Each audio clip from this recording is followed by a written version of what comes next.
시작은 늘 어려운 것 같습니다. 시작하기 전에 망설여지고 어떤 일을 시작할 때는 부담이 되죠. 우리 인생에 시작하지도 못한 것들이 얼마나 많이 있겠습니까? 그만큼 시작은 힘들기에 시작은 반이라고 하지 않습니까? 그런데 시작하는 것도 힘들고 어렵지만 다시 시작하는 것은 더 힘들고 더 어려운 것 같습니다. 지난 주일은 부활주일이었습니다. 부활은 다시 시작하는 것입니다. 다시 시작하는 부활은 얼마나 어려웠나 하면 예수 그리스도께서 십자가에서 죽으시는 죽음이 반드시 있어야 했습니다. 그만큼 다시 시작하기라는 것은 엄청난 희생이 뒤따르는 것이죠. 사무엘하 1장 17절부터 19절까지 말씀입니다.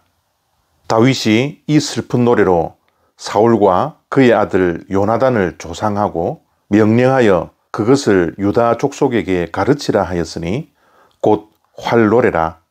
야살의 책에 기록되었으되 이스라엘아 내 영광이 산 위에서 죽임을 당하였도다. 오호라 두 용사가 엎드러졌도다. 아멘. 사무엘하의 시작은 사울의 죽음으로부터 시작합니다.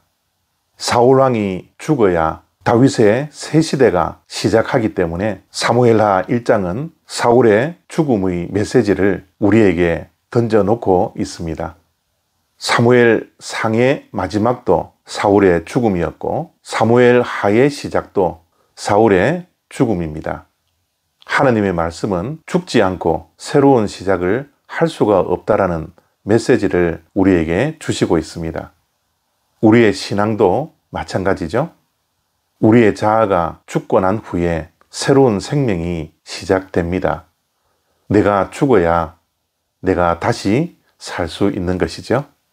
오늘 본문을 통하여서 우리가 생각해야 할 것이 두 가지가 있습니다.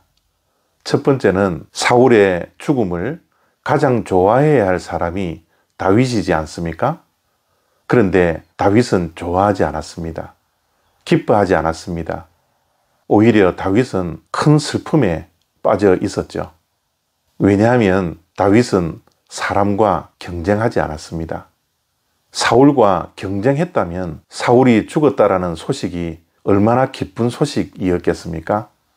그런데 다윗은 사울과 단 한 번도 경쟁하지 않았습니다.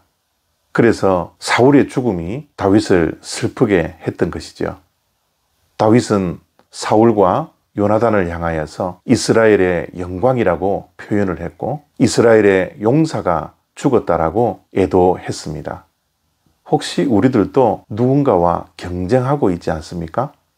우리가 부활절을 지내며 우리 또한 새로워져야 하는데 우리가 혹시 경쟁하는 대상이 있다면 그것을 내려놓는 것으로부터 우리의 신앙이 다시 시작될 수 있을 겁니다.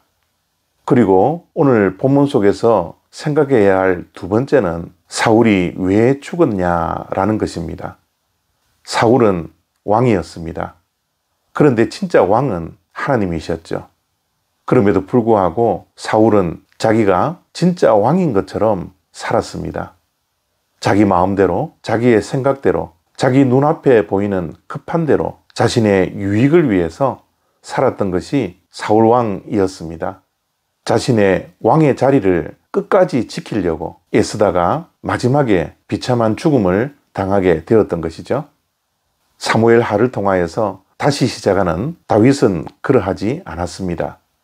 다윗은 철저하게 자신이 한 나라의 왕임에도 불구하고 그 왕의 자리를 지키려고 하지 않았습니다.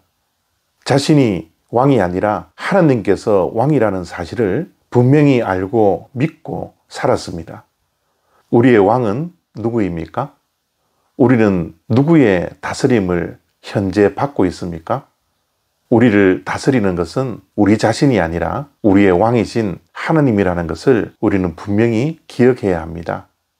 우리가 다시 부활절 이후에 새로운 시작을 하는 주님의 백성이 되기 위해서는 내 자신이 왕이었던 것을 내려놓고 그러한 내 자아를 죽이고 하나님께 다스림을 받는 그런 삶을 살아가려고 할 때 우리도 새로운 시작을 할 수 있게 될 것입니다. 부활절은 너무나 중요하고 감사한 일입니다. 그러나 부활절이 정말 부활절답게 되기 위해서는 현재 우리의 삶이 다시 시작하는 부활을 경험해야 합니다. 감사합니다.